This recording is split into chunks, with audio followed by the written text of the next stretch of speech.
Now, Homelander often is the smartest man in the room, but that is because he surrounds himself with complete and utter morons.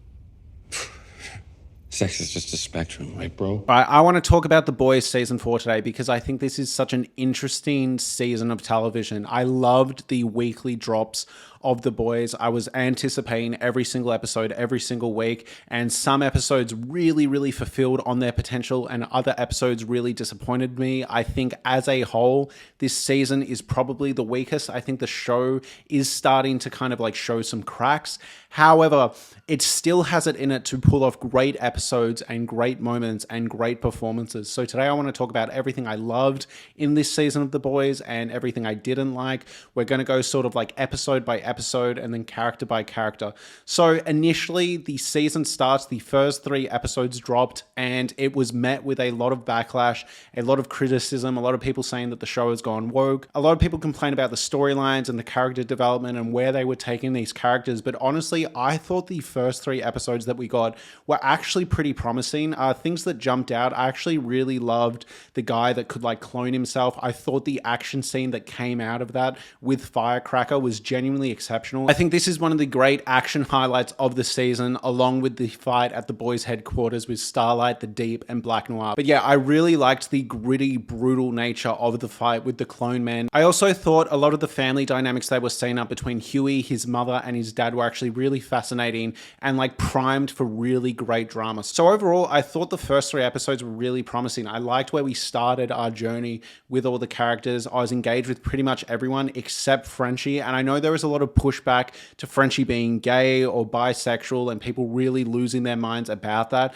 and I think they're kind of missing the forest for the trees. That was not the issue, all right? It was always baked into the show's DNA that Frenchie was bisexual. I think the issue with it was how it was handled. Colin was just such a wet noodle of a character, and I was hoping the whole time after the first 3 episodes that he would get more interesting, and unfortunately, he just completely tanked. He leaves the show just so unceremoniously, and there's no like catharsis there. They don't ever go back to it. There isn't anything resolved. French ends up pairing off with Kamiko, so it's just really kind of like wasted and feels like wasted time in the grand scheme of the season. Back to the first 3 episodes though, I thought this chunk of the season did an incredible job introducing us to our new characters too. I thought Sister Sage is such a great new addition. I think this show has always done a great job with introducing fascinating female villains. I thought Stormfront was incredible, and I think Sister Sage is like a remarkably well-written villain. I loved her story arc throughout this season, just an incredible character.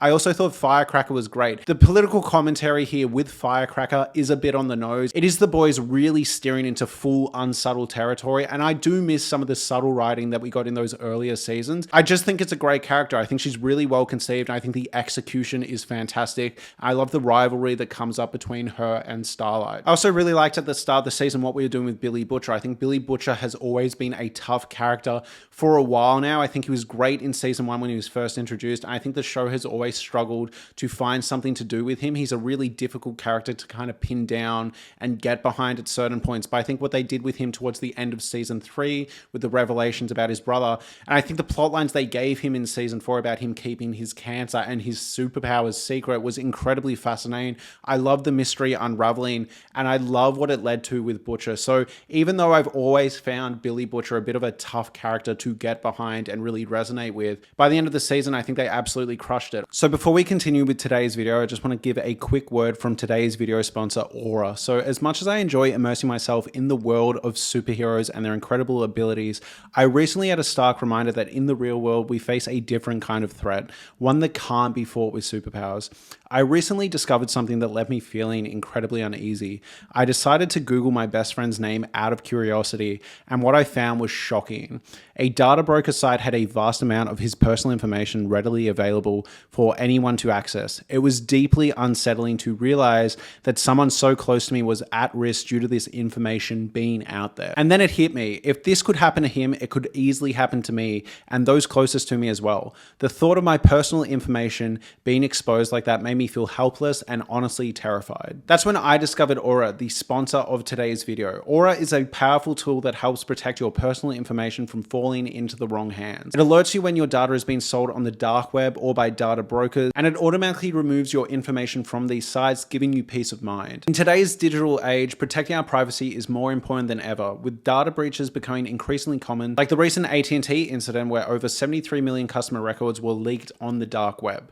Having a reliable security solution is crucial. Aura provides comprehensive protection, monitoring your accounts, offering fraud alerts, and even helping you secure your devices. I value my privacy and I value yours too. That's why I highly recommend giving Aura a try. You can head over to aura.com/Stannis to start your free 2-week trial of Aura. The link is also available in the description below. Take control of your personal information and enjoy the peace of mind that comes with knowing you're protected online. Thank you again to Aura. Another highlight of these first 3 episodes is the whole Icecapades set piece. I think, yes, it did go a bit too far at some points. The gore did start to feel a bit schlocky, but I think the execution of this scene when Homelander was trying to find Huey was genuinely exciting. Also, I absolutely love everything they are doing with A-Train this season. This is probably the season highlight for me, is the surprise kind of redemption arc they've given A-Train. Somehow it feels earned. It feels like something that's been building for at least 2 seasons now, and I think the payoff here is excellent.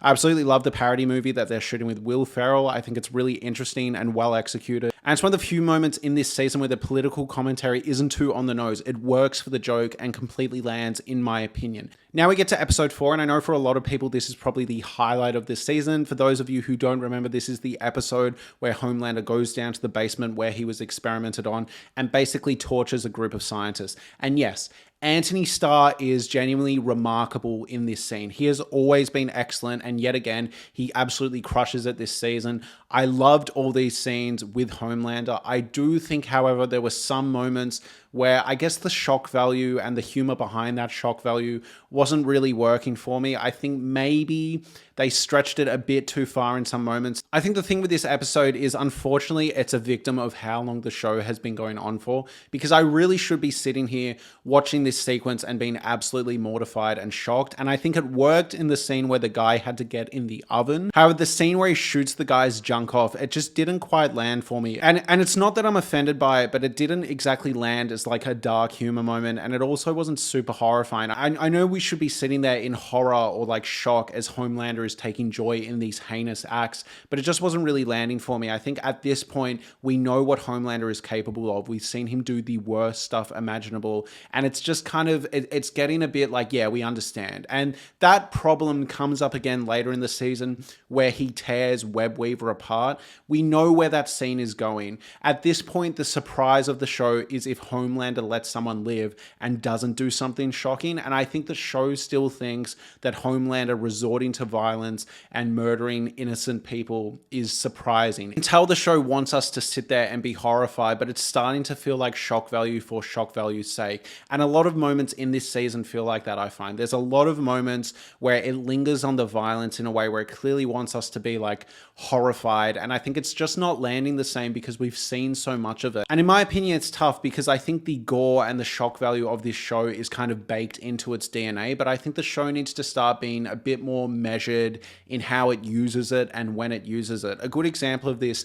is the film Kick-Ass. I think that has really graphic, over-the-top, silly violence, but when it needs to, the violence can still be harrowing and emotionally impactful. I don't want to spoil that movie, but that movie knows how to do character deaths that are funny and shocking and like vulgar, and then other character deaths that still hit you emotionally. And I find that The Boys is starting to struggle with how it presents its violence, in my opinion. Again, it's not that I'm offended. It's not that I want less of it. I just kind of want them to utilize it well, because at this point, you're sitting there watching these overly long scenes where it's like, yeah, I know, like Homelander's going to kill this person. Another example of this is when Homelander kind of laser beams through that girl's head in the office. I think it's an assistant or something, and he just like blows her head up. And it's like, yeah, I get it. You know, I think the issue is Homelander does something like that and everyone around him is still shocked. And it's not really registering for me because all these characters know that Homelander does this on the regular. Like, I don't get why anyone is surprised at this point, in my opinion. But yes, Anthony Starr's performance here is absolutely incredible. I love the ending, the idea that he's locking that woman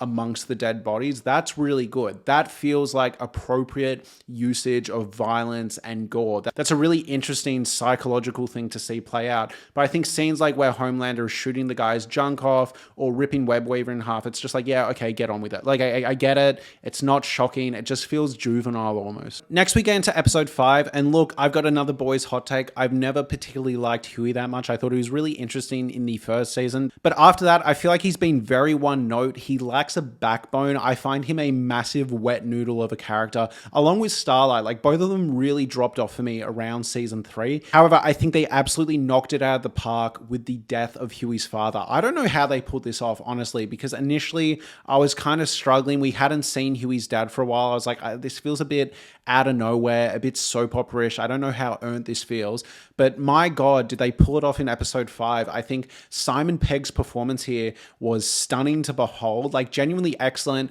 And I thought the gore was used here pretty well too, for the most part. Him doing these horrific, awful things by accident as almost dementia moments were really quite fascinating. He would have emotional outbursts because he was scared, and that would result in someone dying. I thought it was excellent. The only point where I thought it was a bit like, okay, you've kind of ruined the tone for me, was when he teleported into someone and started like turning around and messing up their gut. I just found that took it from horrifying and tragic to almost like humorous, and I just don't think it fit, but that might be a massive nitpick. Let me know what you think in the comments below. I also didn't mind what was going on in the B plot here when they were like investigating the farm with like Temp V or Compound V infused animals. On the one hand, it did feel like filler. I was sitting there going, why isn't Newman using her powers? Why don't they get out of this in any other way?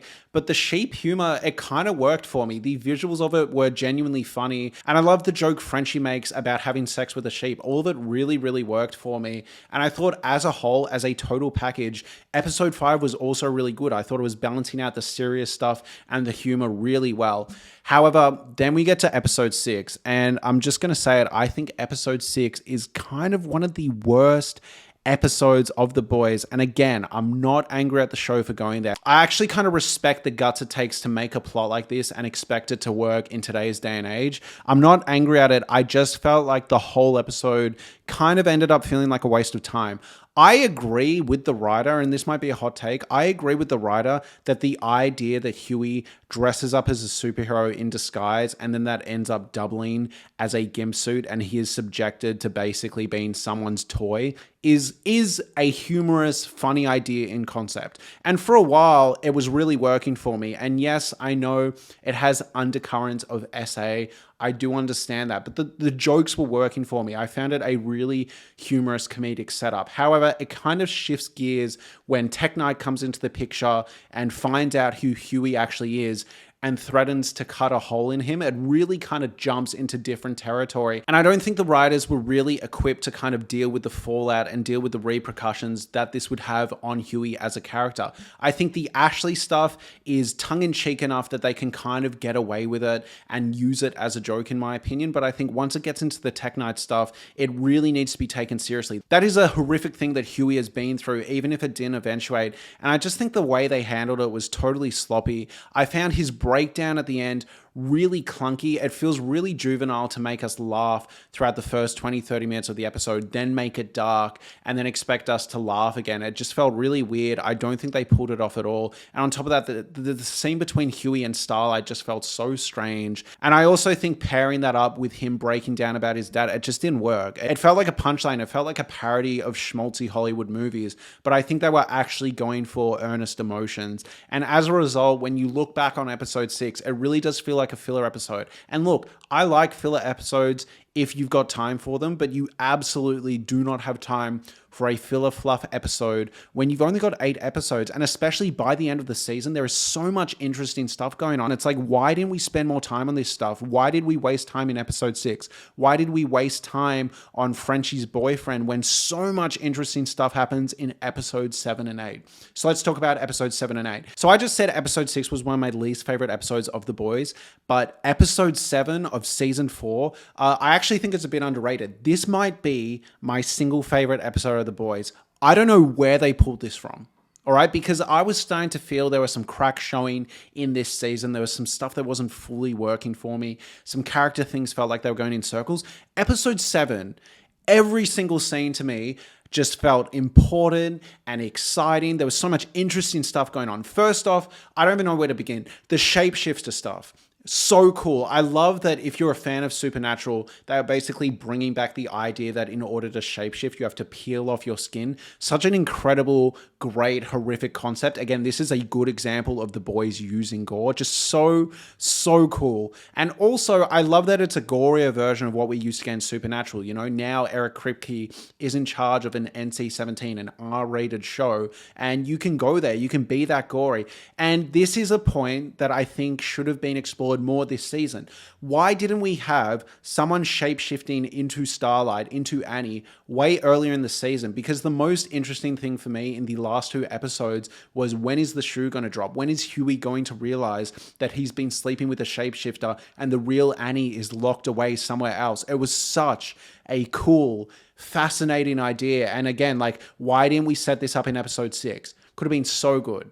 Could have been so good. It just felt like such a late inclusion, but such an exciting one. I also thought the character work with the Deep here was genuinely excellent. Hear me out here, guys. You know how I was talking about earlier that some of the gore isn't landing for me? Some of the deaths in the show aren't really as horrific as I need them to be. The death of, I think it's Ambrosia, is that her name? The death of the octopus when Deep murders her, that was harrowing.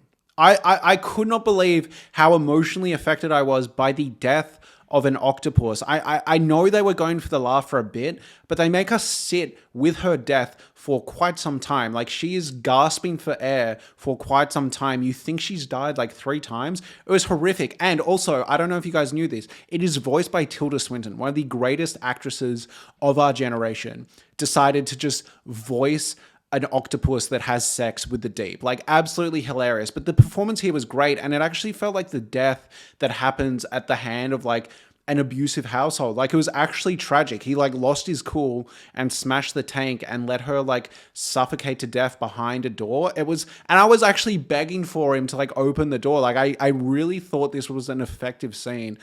I don't know if I'm like overrating this. You guys are probably sitting there at home thinking I'm an absolute idiot, but it was one of the most like effective moments in this season for me. I love the shapeshifter stuff. I love what they were doing with Billy Butcher, Ryan, and Homelander, and also the action set piece between the Deep, Black Noir, and Starlight and the rest of the boys was incredible. It was one of the best action set pieces of the boys so far. I loved how gritty it was. I loved that it was hand to hand. I always loved those scenes. It was so well done, well earned, like genuinely like justified spectacle. Also, while I remember in terms of good subtle storytelling, in terms of good character writing, I absolutely love the moment in episode 6 when Billy is walking around the farm and he sees a bunny that has been infected with Compound V, and it has the same like cancerous tumor, octopus tentacle growth.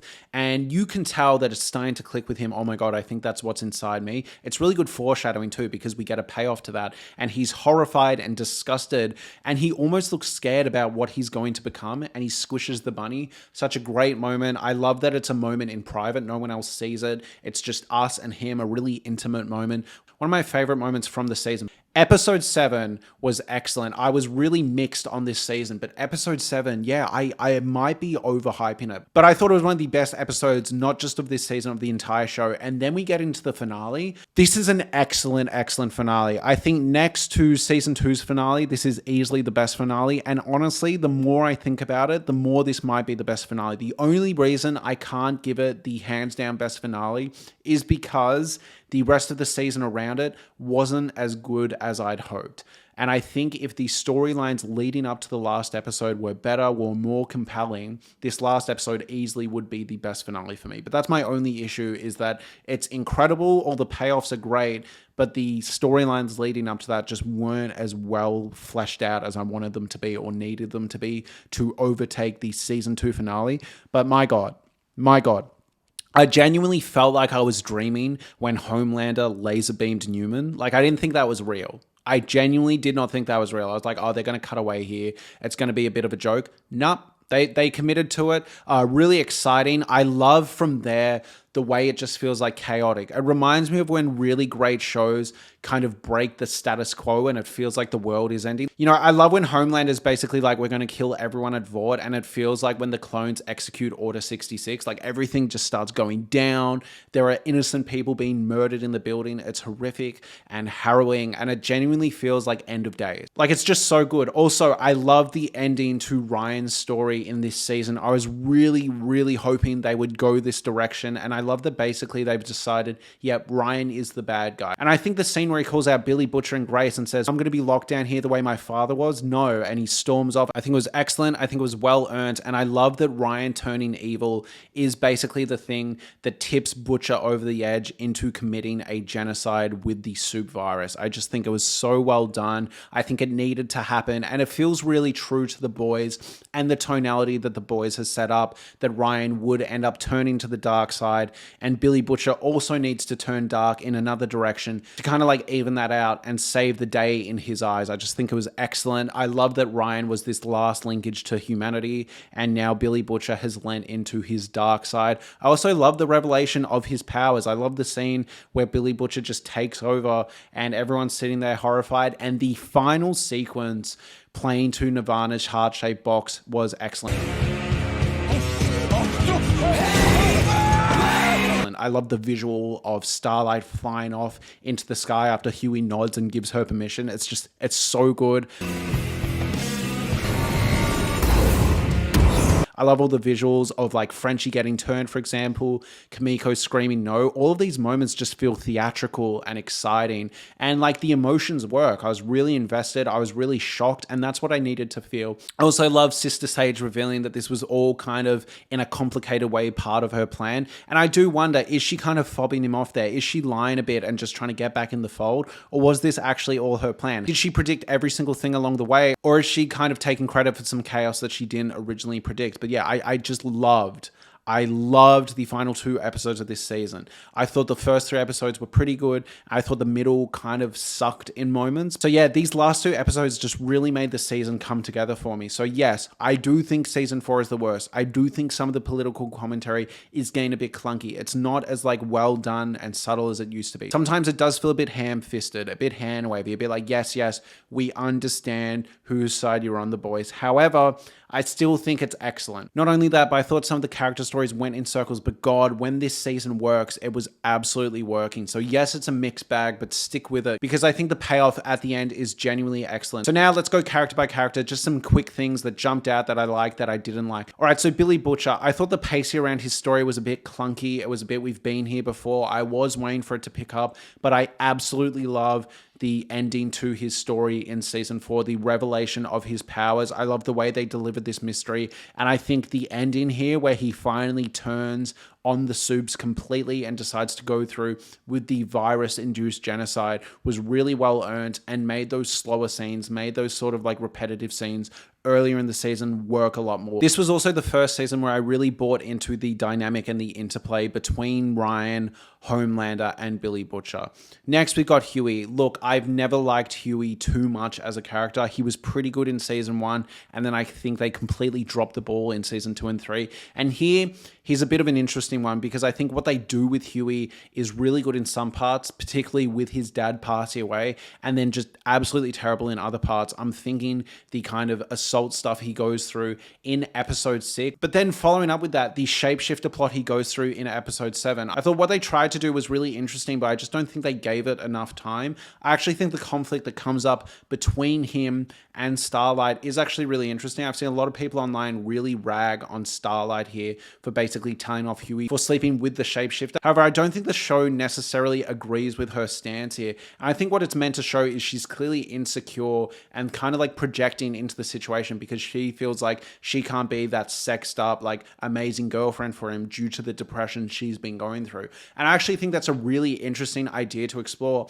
And I wish we got more time between Huey and Starlight to really talk that out. Yes, it is totally unreasonable that she is blaming Huey in that moment, but I would have loved to hear more of that conversation. Really go in depth as to how Huey feels for sleeping with that shapeshifter, how that makes him feel as a victim of basically assault, right? I really would have loved to get into that, and it really would have made the storyline sit better in my brain. Also, in regards to Huey, I feel like we don't really find out how he feels about his dad after his dad passes, and we also don't really find out about how Huey feels about Starlight's abortion. I would have loved if there was some interesting conflict or just interesting character insight. Maybe Huey really wanted a kid because he wants to have a relationship similar to what he had with his dad, and I just wish we got more into Huey. I think they really put Huey through a lot this season, and it could have really been made up for with really interesting character work and really in-depth storytelling, but unfortunately the show just really didn't go there. Next we have Mother's Milk. Look, Mother's Milk, I love the actor. I think he does a really good job. I found him a bit not too interesting this season. I like the part where he paired off with his ex-wife and left the boys behind, but they undid that in like 5 minutes. So looking back on the season, in terms of character growth for Mother's Milk, there just really wasn't that much there. I find him a really interesting character. He's one of my favorite characters, but yeah, I really don't think they utilized him very well this season, in my opinion. Next, we have Frenchie. This has to be one of the most frustrating things of this season. I am not against the fact that he had a boyfriend. I just did not think the romance there was interesting at all. It wasn't well executed. It wasn't well done. He left the show the moment he wasn't important to Frenchie anymore. On top of that, Frenchie then just like leaves for like 2 episodes. Like, could they not afford him? Or like, why did they get rid of him? We don't even see him in jail. If we saw him in jail, like meditating and contemplating what he's been through, I would kind of sit there and go, okay, I get what they're going for. But the fact we didn't even see him in jail, it genuinely feels like they just didn't want him for an episode or 2. And then they bring him back in the finale. Like, he didn't even stay in jail for that long. It felt like really weird writing. And honestly, I don't really understand what was going on there. It really does feel like something behind the scenes must have been going on. And then to bring him back and then pair him off with Kimiko was just really rushed to me. Like, after pairing him off with Colin and spending so much time there, it feels really weird that they didn't give us more build up to him and Kimiko. It didn't really feel earned. And it's such a shame, because if you gave it to us kind of at the end of season 3, it would have felt earned, but they did a lot of stuff to undo it and then just decided, actually, no, we're doubling back. Really, really strange. And I wish we had more good quality time with Frenchie, because the moment where he gets like brainwashed at the end of the season and Kimiko screams out no could have really worked if we got some scenes between them in a romantic capacity, in my opinion. But unfortunately, it doesn't hit as this tragic, like Romeo and Juliet Shakespearean tragedy that I think it really should and really would have if we got a bit more time there. Next, we got Kimiko. Look, I think Kimiko was also a bit underutilized here. I love the stuff they put Kimiko through physically. Like, I love all the physical, gross, grotesque humor that comes out of Kimiko getting blown up and falling out of buildings. I love all the baby limb stuff. Like, visually, it's great. She's a really good actress. I love the moment where she screams no, but really that's the most character development we actually get here for Kimiko. Basically, her finally being verbal, and we do admittedly get a really great flashback in that great episode 7 to her backstory. But aside from that, I think Kimiko was also a bit underutilized this season. Next, we have Starlight. I absolutely love, as I mentioned before, the shapeshifter plot that was set up with Starlight. And I actually think her depression was like really well done and really well executed throughout this season. The whole season, you're sort of sitting there going, why is Starlight being so strange? And I really like the way that was explored through her abortion subplot. I love when she beat up Firecracker. That was a great moment. I love that we're basically seeing Starlight lose this perfect image and perfect persona that she usually holds on to. I think it was really fascinating TV. And I love that they actually make her the bad guy in that scene where she's telling off Huey for sleeping with the shapeshifter. She is totally in the wrong. She's totally unreasonable. But I think the reason she highlights the insecurity there, that basically this shapeshifter could be this great version of her that she can't be all the time, is actually really interesting and a really fascinating, heartbreaking idea that I think the boys fan base is kind of overlooking, in my opinion. I wish they spent more time on that, because it would really make Annie a really 4-dimensional character. I wish we heard more about how the abortion made her feel. And I actually wish that was a subplot that was like explored on screen this season rather than left in between seasons. Because the way it was initially presented, I didn't really like believe it. Like, it just felt a bit rushed and shoehorned in. And I really would have loved more time for all these subplots to breathe. Stuff like this is why episodes like episode 6 really kind of like don't work for me, because there's so much interesting character stuff that we could be spending time on elsewhere. Next, we have Homelander. I mean, look, The Boys really is the Homelander show. Homelander is excellent this season. Hot take though, I do think he's starting to feel a little bit less menacing and a bit whatever. Like scenes like the web weaver scene, it's like, of course he was going to tear him apart. I just find the way the show builds up these moments now isn't really hitting the same. We've seen him do really horrific stuff, and I think when Homelander is the most interesting is when the scene could go either way, and it's more emotional torture rather than just over the top gore. That's the stuff I'm starting to kind of check out of and just be like, okay, yeah, we've seen it all before. But aside from that, episode 4 is a Homelander highlight. Basically, every scene that Homelander is excellent, and I actually love that we are seeing him struggle this season. He says the wrong thing at political events. He comes off stupid and not nearly as intelligent as he thinks he is. Now, Homelander often is the smartest man in the room, but that is because he surrounds himself with complete and utter morons. When he's actually up against intellectually smart people, he struggles, he fumbles, he chokes on words, he says the wrong thing. I also love that Homelander is struggling with aging and also struggling with being a parent. I love seeing him fail as a parent. I love when he gets Ryan to throw the guy into the building, and just all these scenes of Homelander trying to be a good parent for 5 minutes and then just resorting to cruel dictator tactics that he usually employs in the workplace is just a really great dynamic to see.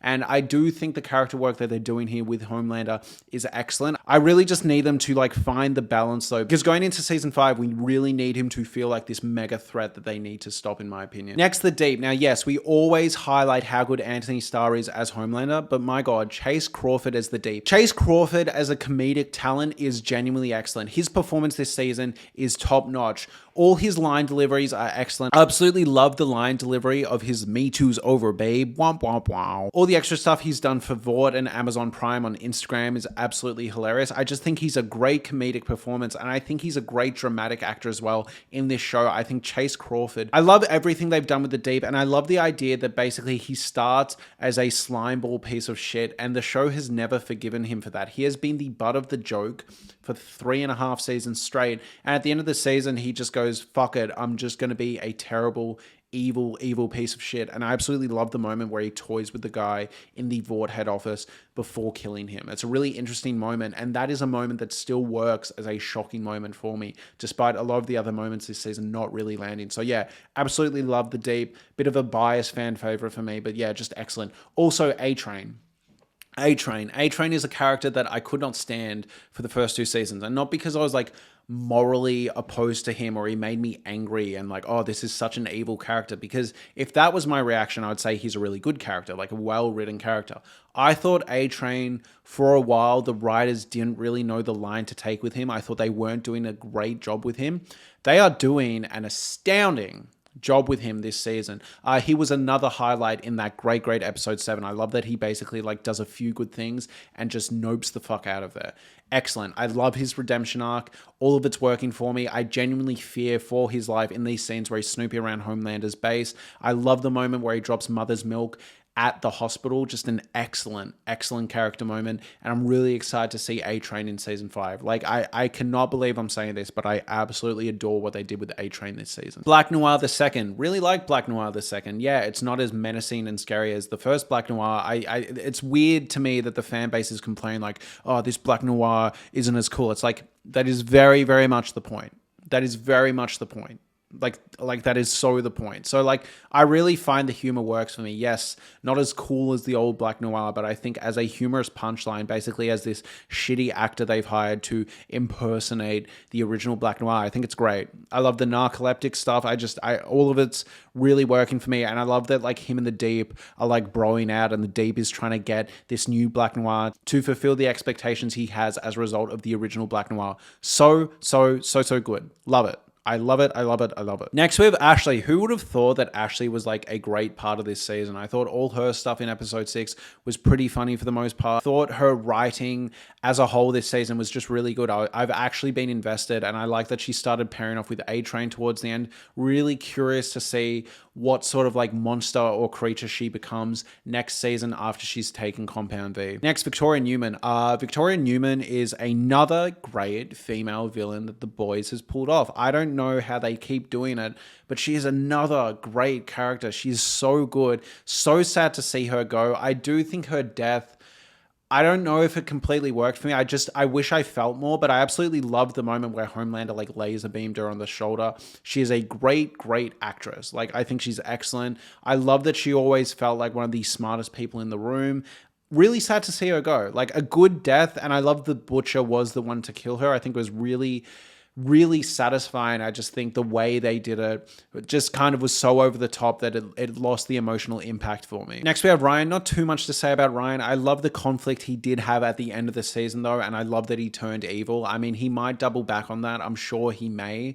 But yeah, I love the reasoning and the logic we got there from him. I love that he knows how he was conceived from Homelander, but he still pushes against Billy Butcher and Grace. A great little moment. I love that he's this like loose cannon, and he's almost scarier than Homelander because he can't keep his cool. Just really good character. I also love the moment where him and Homelander were toying with that guy that works on the films for basically harassing that girl. There was this really interesting performance from him because you could see at some points he was enjoying it, some points he wasn't, and then he finally just lent into it. A great scene, and he's actually a really good performer. I know people keep giving him shit about his voice, but as an actor, he's improved so much throughout the show, and I'd actually go as far to say that this season he was genuinely like excellent, especially for like a young actor. Firecracker. By the end of the season, I loved Firecracker. There were moments where she felt a bit too on the nose. I thought the fact that she started giving her milk to Homelander just felt a bit rushed. It was sort of like, how does she know this? When did she pull this off? When has she been this big of a fan of Homelander? But it all kind of clicked for me by the end of the season. I got used to all these new ideas, and I thought her ending monologue actually really worked. You know, not many shows could introduce you to a new side character and still have it feel earned when she's giving the closing lines, the closing monologue of the season, but it really worked for me. And I guess she really worked as this like representation of the worst of what Homelander represents to America. I thought she was just such a well-conceived character. Next, Sister Sage. This has to be my top 3 characters of the season. Just an excellent new character, excellent performance. I love all the lobotomy stuff. Love the lobotomy stuff, and I love all the jokes that come around that. I love that most of them are at the expense of the Deep. I love that she needs to lobotomize herself in order to sleep with the Deep, and I love the joke payoff where you find out that she's also sleeping with Black Noir and she doesn't need to lobotomize herself.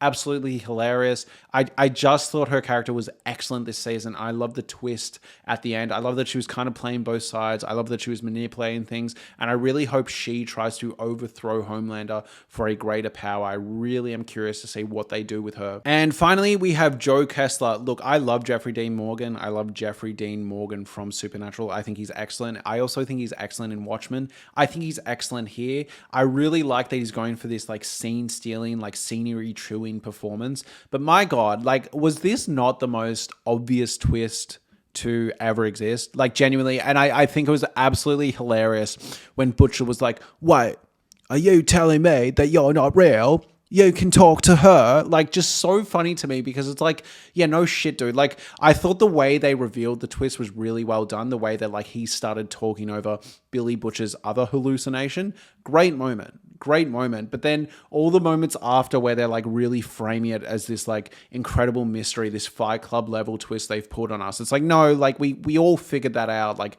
episode like 2 or 3, and in my opinion the real twist would have been that he like was real at that point because it was just so clearly telegraphed. But I do like that even after he's revealed to be Billy Butcher's like split personality, they keep him around in the show and he almost like manipulates and twists Billy Butcher's intentions and represents basically Billy Butcher's dark passenger taking over.